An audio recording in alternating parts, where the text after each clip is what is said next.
Hello বন্ধুরা, আসসালামু আলাইকুম। পাপড়ি মাশরুম অ্যান্ড অ্যাগ্রো ফার্মের পক্ষ থেকে সবাইকে শুভেচ্ছা। আশা করি সবাই ভালো আছেন। একজন শ্রদ্ধেয় উদ্যোক্তা জানতে চেয়েছেন, আপু মাশরুম চাষের ক্ষেত্রে গ্রিন মোল্ড কেন হয় এবং এর প্রতিকার কি? আশা করি ভিডিও আকারে জানিয়ে দিবেন। গ্রিন মোল্ড অনেকগুলো কারণে হতে পারে।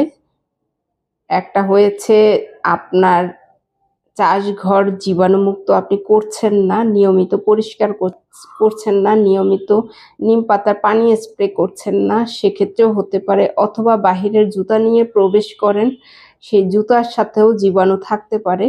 এই বিষয়গুলো যদি আপনি খেয়াল না করেন, সেক্ষেত্রেও আপনার গ্রিন মোল্ড হতে পারে। এছাড়া আবহাওয়াজনিত কারণেও হতে পারে, হঠাৎ ভ্যাপসা গরম অথবা হঠাৎ অতিরিক্ত বৃষ্টি, আবার হঠাৎ অনেক গরম, এই কারণেও হতে পারে। তবে আপনাকে খেয়াল রাখতে হবে, চাষঘরে কোথাও কোনো গ্রিন মোল্ড দেখা গেলে আপনি সেই স্পুনটা অনেক দূরে সরিয়ে নেবেন।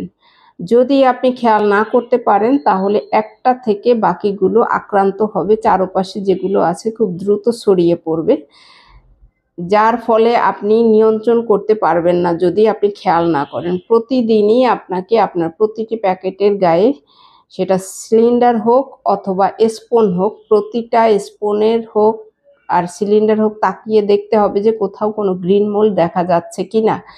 যদি দেখা যায়, সাথে সাথে আপনি মাশরুম চাষঘর থেকে দূরে সরিয়ে ফেলবেন, চাষঘরের মধ্যে রাখবেন না। শুধুমাত্র গ্রিন মোল্ডের বেলায় যখন আপনি গ্রিন মোল্ড দেখতে পাবেন, অনেক দূরে সরিয়ে রাখার পরে সেটাতে পানি স্প্রে করবেন না। যদি আবহাওয়াজনিত কোনো কারণে হয়, তাহলে সেই গ্রিন মোল্ডটা মরে যাবে।